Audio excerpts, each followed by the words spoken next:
Din punctul meu de vedere, cred că ar trebui să fie studiat în școli, iar de acolo va începe un parcurs extraordinar de frumos în viața noastră. Trebuie să învățăm să ne acceptăm pe noi exact așa cum suntem. Suntem suma gândurilor pe care le avem pe parcursul unei zile.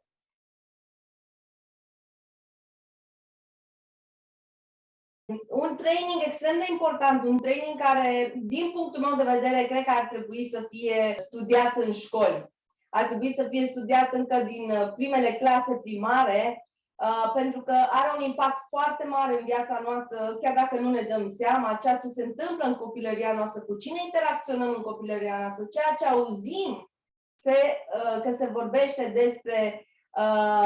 despre noi în copilăria noastră, ne afectează modul în care noi ne construim ca și oameni în adolescența noastră și în perioada noastră de maturitate.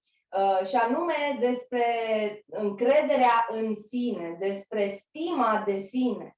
Ar trebui să fie studiat încă din primele clase primare, pentru că are un impact foarte mare în viața noastră, chiar dacă nu ne dăm seama, ceea ce se întâmplă în copilăria noastră, cu cine interacționăm în copilăria noastră, ceea ce auzim că se vorbește despre noi în copilăria noastră, ne afectează modul în care noi ne construim ca și oameni în adolescența noastră și în perioada noastră de maturitate. Și anume despre încrederea în sine, despre stima de sine. Marea majoritate a lucrurilor care ne afectează și care ne fac să nu mai avem încredere în noi sau să nu mai avem încredere în propriile noastre forțe sunt lucrurile care se întâmplă în copilăria noastră. În momentul în care un părinte are o opinie greșită despre noi sau un copil la școală sau la grădiniță sau la liceu vorbește urât despre noi sau ne desconsideră și în momentul în care tot se repetă aceleași lucruri, începem și noi să ne gândim că poate într-adevăr nu suntem suficient de buni sau comentariile altor persoane ne fac din păcate să ne pierdem încrederea.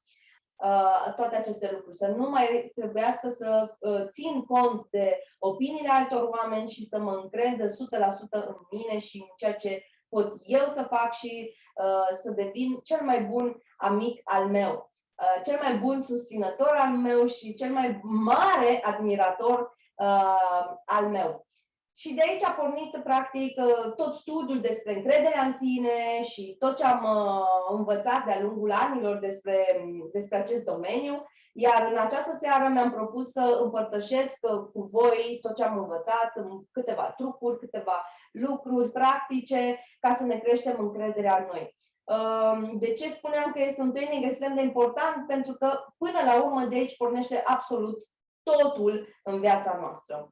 Iar în momentul în care oameni vin în viața noastră să ne vorbească de rău, să spună lucruri și așa mai departe, este pentru că noi avem ceva acolo lăsat deschis, avem o portiță lăsată deschisă pentru astfel de oameni. Iar în momentul în care începem să ne apreciem și să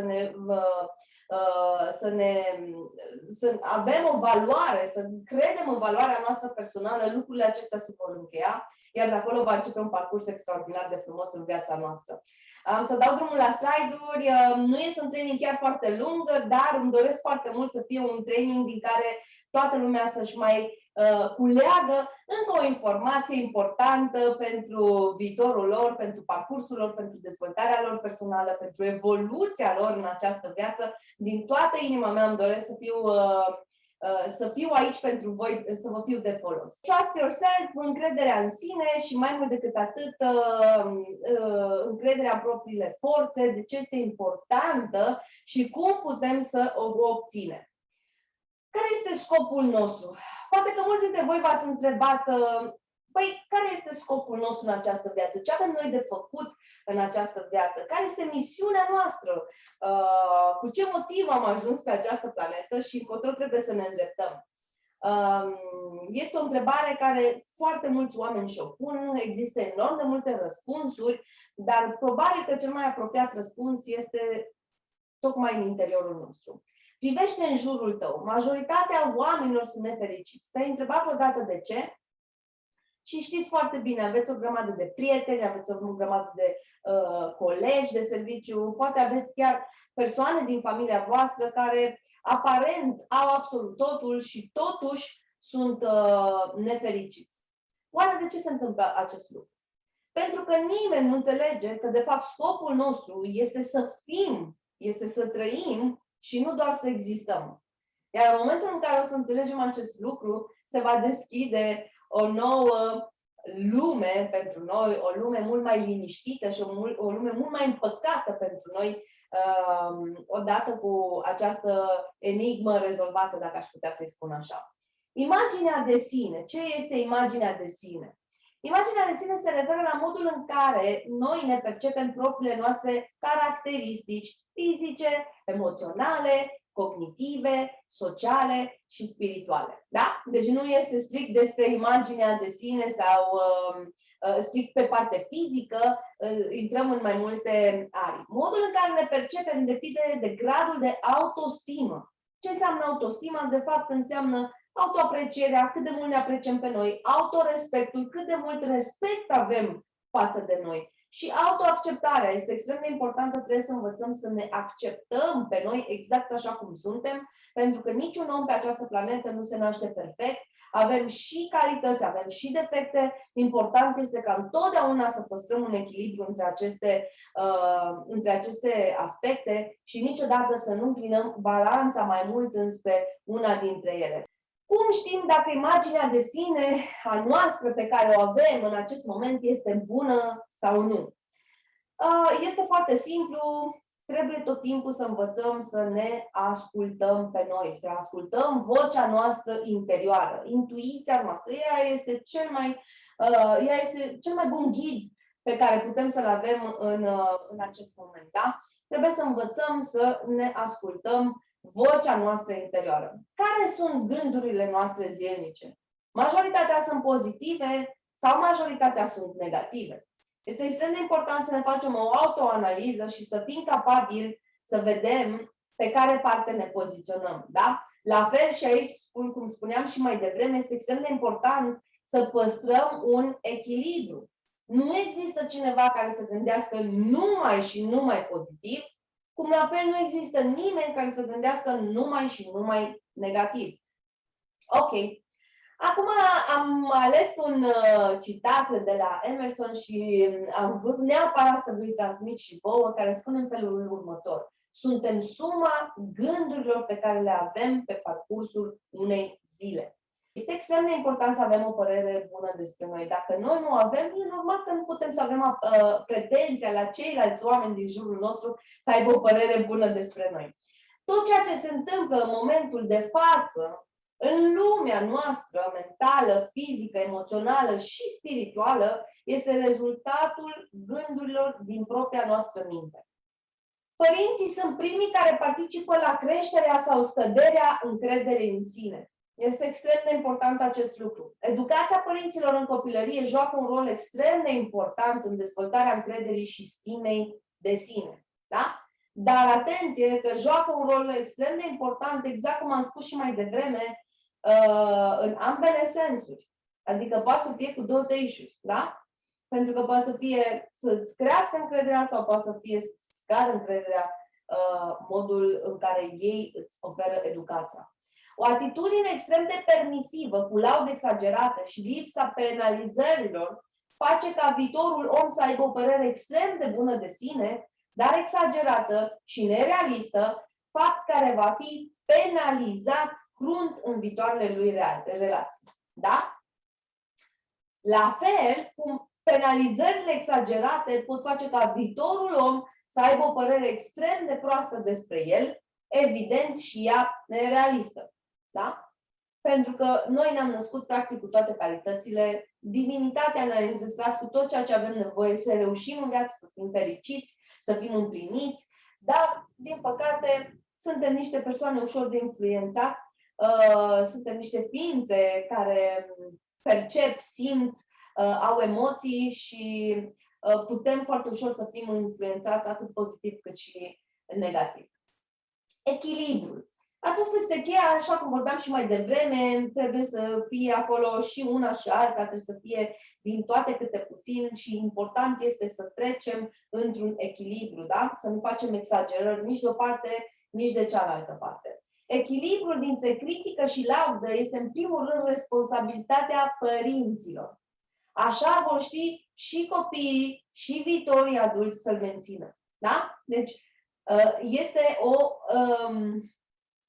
o responsabilitate pe care părinții noștri au avut-o față de noi, noi o avem față de copiii noștri și copiii noștri o vor avea față de copiii lor. Este extrem de important să învățăm despre acest echilibru.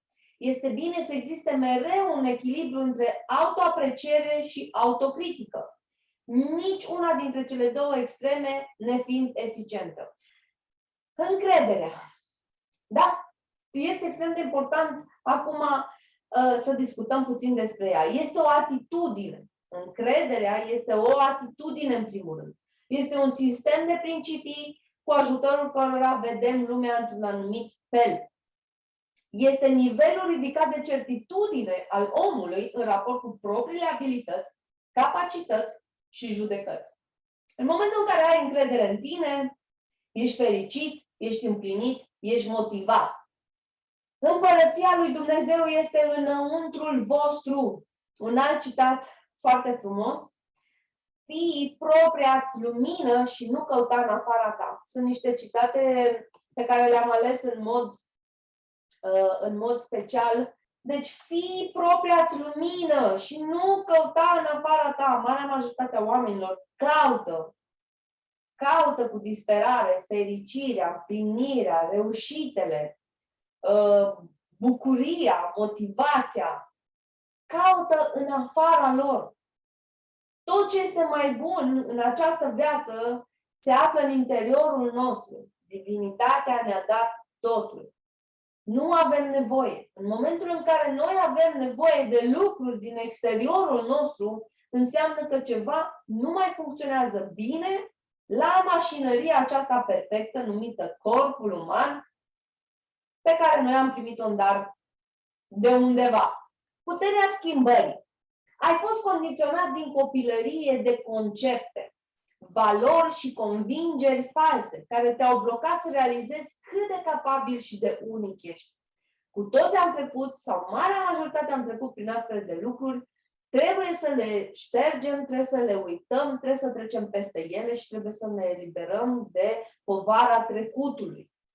Ca să putem să obținem lucruri noi, să putem să fim fericiți în această viață, să putem să fim împliniți și să ne atingem, nu știu, fiecare vede alte lucruri în viața lui, își dorește ceva diferit să se întâmple în viața lui, dar ca să putem să obținem toate aceste lucruri, să ne atingem toate țelurile, este extrem, extrem, extrem de important să trecem de trecut. Nu să-l ascundem într-un colț, nu să-l ignorăm, să-l luăm, să-l luăm în fața noastră, să dăm piept în piept cu trecutul nostru, să-l reparăm, să vindecăm rănile noastre din trecut, să iertăm oamenii care ne-au greșit și să putem să mergem înainte. Dacă nu renunți la sentimente de vinovăție, de gânduri negative, nu vei avea niciodată încredere în tine și nu vei fi liber. Iar cred că această calitate, această valoare, libertatea, este la fel de importantă ca și încrederea în sine.